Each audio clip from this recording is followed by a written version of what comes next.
Hello and welcome to Voices of Parenting podcast. I am so glad you're here. My name is Mussi Diskin. I am an advanced nurtured heart approach trainer. I am a parenting coach. I am also an inner wealth coach, which means that I help people rediscover and connect to the people that they truly were all along, but may have gotten forgotten along the way. So to find out more about me and what I offer, you can check out mussidiskin.com, contact me through there, respond to this podcast, find me on social media. I would love to connect and I would love to hear your feedback. To sponsor a Voices of Parenting podcast episode, please reach out to energizinghearts@gmail.com. Thank you for being here, and I hope you enjoyed today's episode.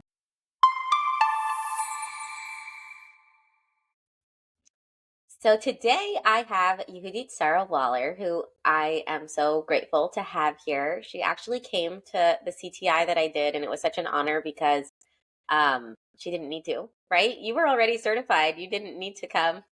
You came to support and be a part of the womanhood and the sisterhood. And you bring such grace and wisdom and just love. It's like you're a beautiful person, and it was really wonderful to meet you in person after having like done a lot of Zoom bump-ins. Um, so tell our audience who you are and where you've been, what you've done, and then we'll get into our conversation. Okay. So I am Yehudit Sarah Waller. I was a teacher. I'm retired now, but I was a teacher for over 40 years.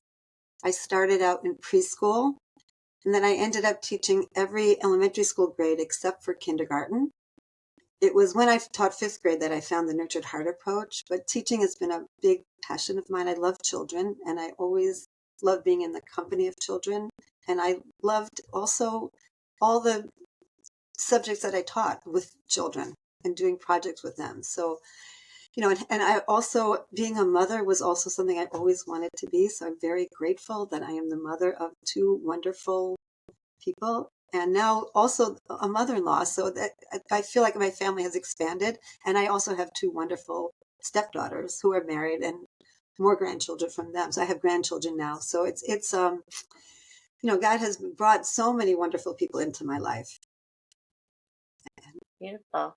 Yeah, 40 years in a classroom. You are a teacher. That is quite the dedication. And I can imagine that the job of teaching just changes every year, based on the class, based on the classroom. And It does. And I for a couple of years, I was the director of a daycare center, but I found, and I was very lucky because it was early on in my career, education career. And it's not a career, it's really a profession and a love. But anyway, I had a mentor. The only time in my whole working life that I had a mentor was in that.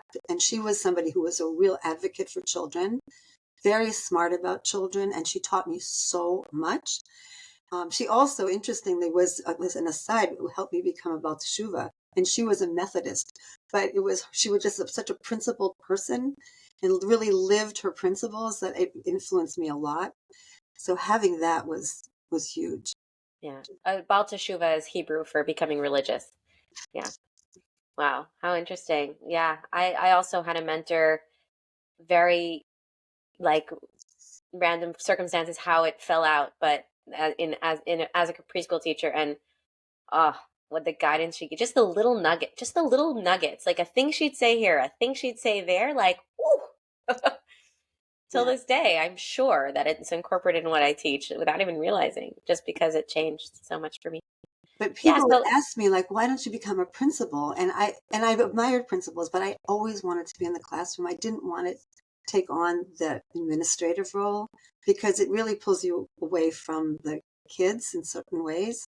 So I just never pursued that. Yeah. I feel like your experience is so valuable because our world of teachers are all, like you said, professional, passionate, passion seekers. Like it's not a job. It's not a way of making money. It's not a way of seeking power and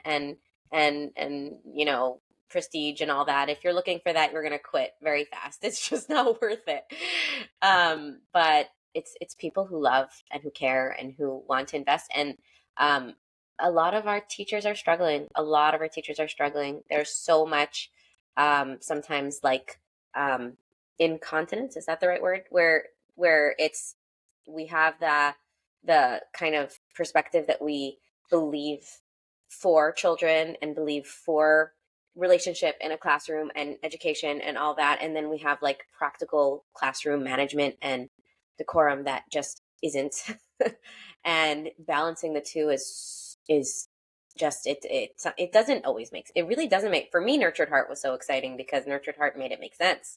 It didn't make sense before. It was like, it was either or. Either you're unconditionally loving and believe in the kids and love them and accept them and build them up, or you create a classroom where the kids listen. Like, I didn't have that. I couldn't, the balance just, especially with those intense kids, which I'm Yeah. sure you've had. So Oh, yeah. let's talk a little bit about that. Let's talk a little bit about your entryway to Nurtured Heart, kind of what was going on before and what got you into it. That's what drove me into it. Really, it was I love teaching. I think I probably in many ways I was kind of like the librarian in the training.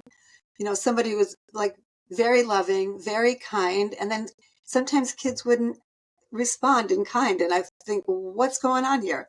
But it was when I taught fifth grade, my colleagues and I were noticing for a couple of years that the kids seemed to be getting more and more like little teenagers in fifth grade, sassy, sucking their teeth, not listening, being rude, so it was very frustrating. And all the tools that we knew, we tried. And some of them I'm ashamed of them now, but like we tried, we really talked about it. We tried star charts.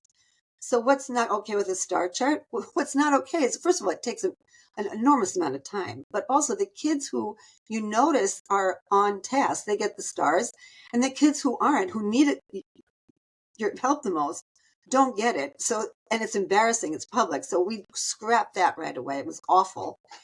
I was never into reward system. For whatever reason, I just never really liked that. Um, we would do behavior contracts. So we'd talk with like a parent and the social worker or the psychologist, and we'd kind of work out something with a positive bent to it. But it wasn't really effective for the most part. Kids didn't really respond so much. They knew we were watching them more, but so whatever we tried, it didn't really work. And so I was really frustrated, and nobody from the principal on down could give me any good information. So it happened to be that I had a friend then who said, well, have you heard about Howard Glasser and the Nurtured Heart approach? I never had heard anything. So I looked it up. I went online. I found you know a website. I started reading about it. Were offering at the time. They were offering a short online course. It was about 5 or 6 weeks. It was pre-recorded, and I took that. And then they had at the time also, which I wish we had now, they had a resource where you could look up trainers.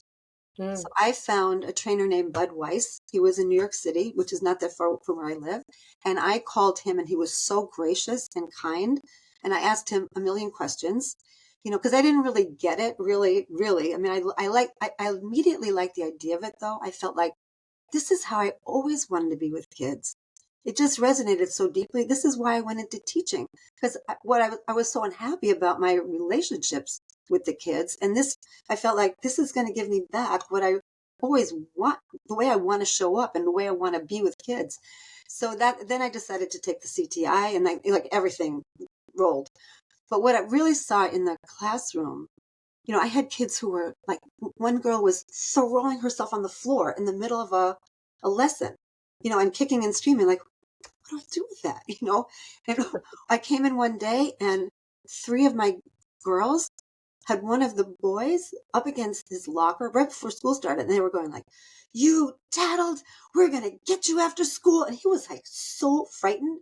So apparently the afternoon before, he had seen them do some mischief at a local car dealership, and they threw rocks and it broke the window, and he was there. So the owner came out and he told them what had happened, and they knew it was him. And so like we had to put a stop to that, but then it's very hard to transition into a classroom and teach a lesson when all those energies are boiling.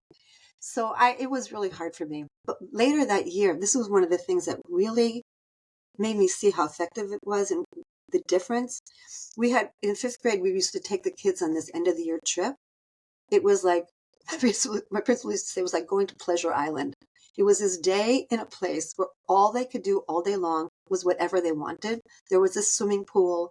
There was all kinds of food to eat as much as you wanted, whenever you wanted. There was boating and sports, and they could walk around by themselves because there were guards all around. They loved it. So the sad thing is, there were a couple of kids who didn't get to go every year because the teachers held it over them. Like, if you, like, let's say in March, if you don't do blah, blah, blah, you're not going to get to go on this trip in June. I never liked that. I didn't do that with my kids, but we always had 5 or 6 or 7 kids who didn't go. So this particular year, I was the teacher who stayed back with them. And I was determined that they were going to have a good day because I knew how much they were missing and I knew how painful that was. And I was determined, like, we are just going to have a fantastic day. So I planned like these activities where we would do there was a book called Postcards from Pluto, so that we would do some exploration of the planets and do a little bit of research, and they would each make a postcard and do, and they also had art and phys ed at the same time. So in the morning, one of the kids, and I remember I had seen him so many times, his teacher, he was frustrated his teacher tremendously, and she was often on his case.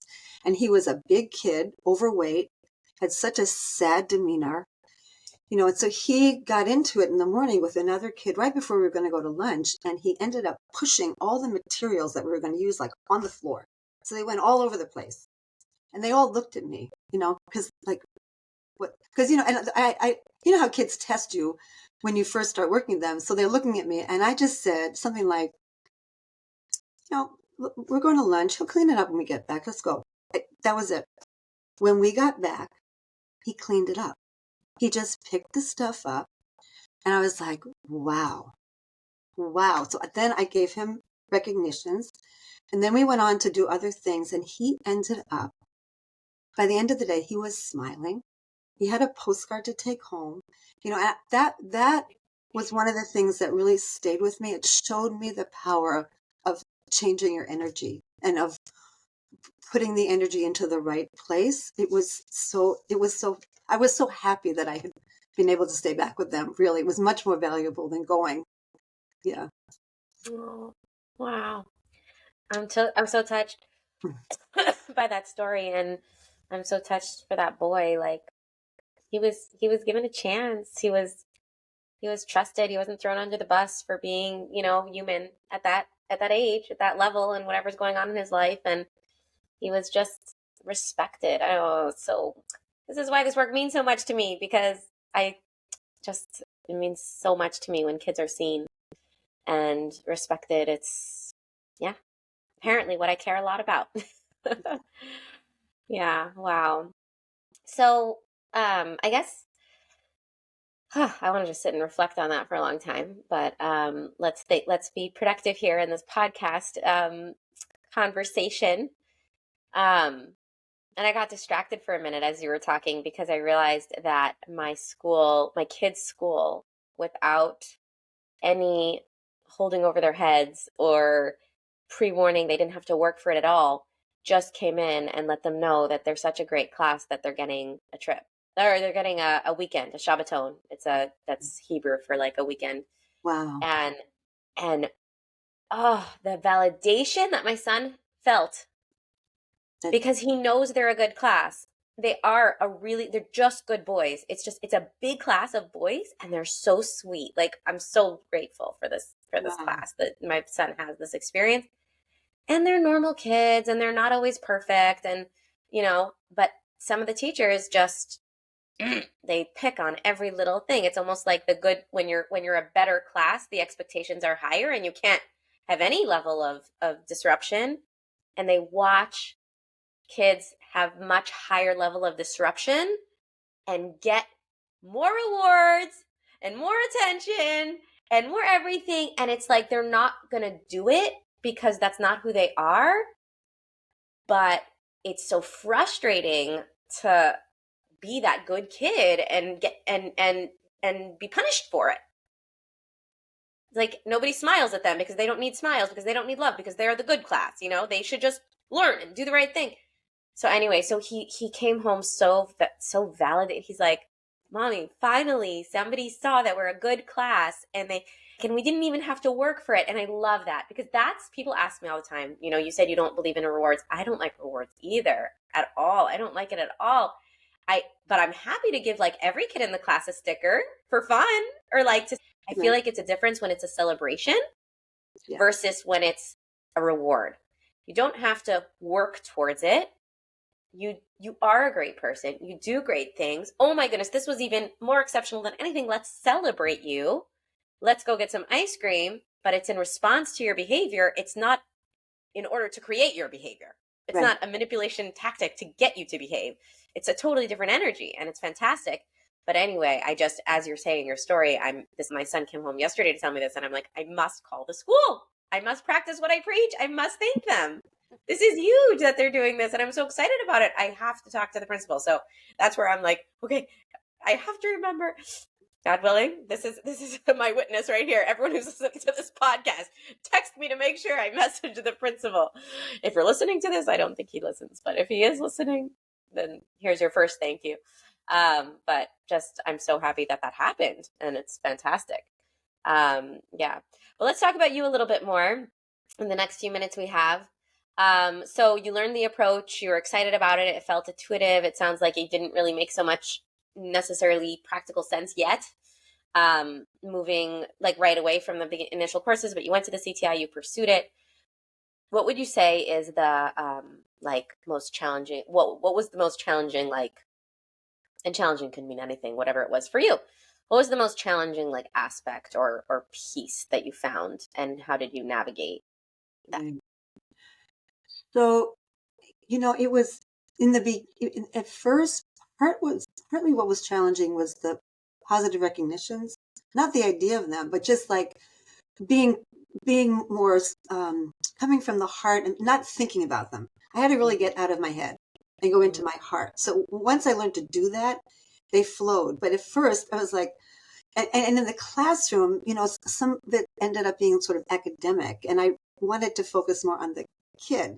So it was just a learning process, really.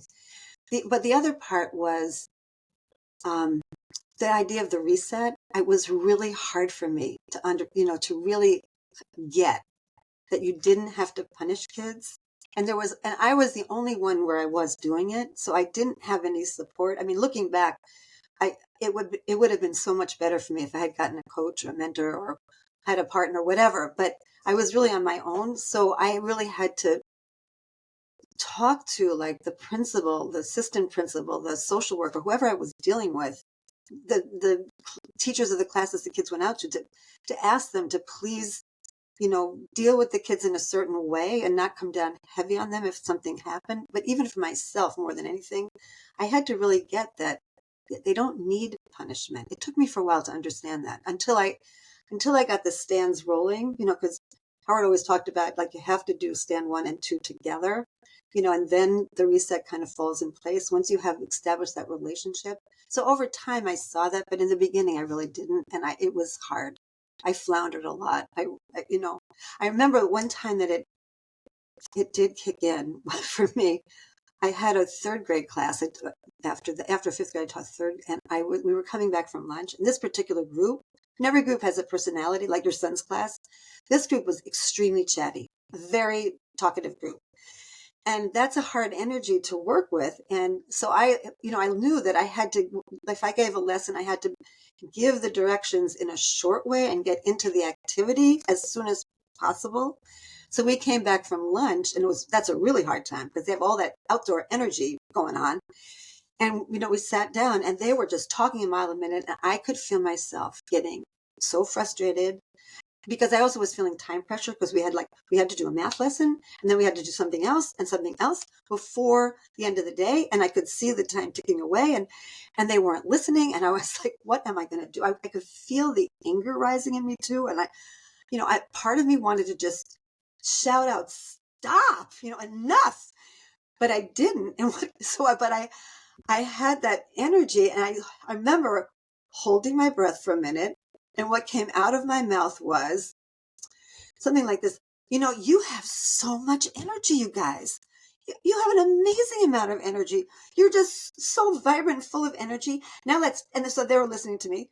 Now let's take all that energy and we're going to put it right into this lesson. And I just went into the lesson and I did it a little bit. And then we got right into the activity. And I thought, wow, okay, there you go. I didn't have to, I reset myself.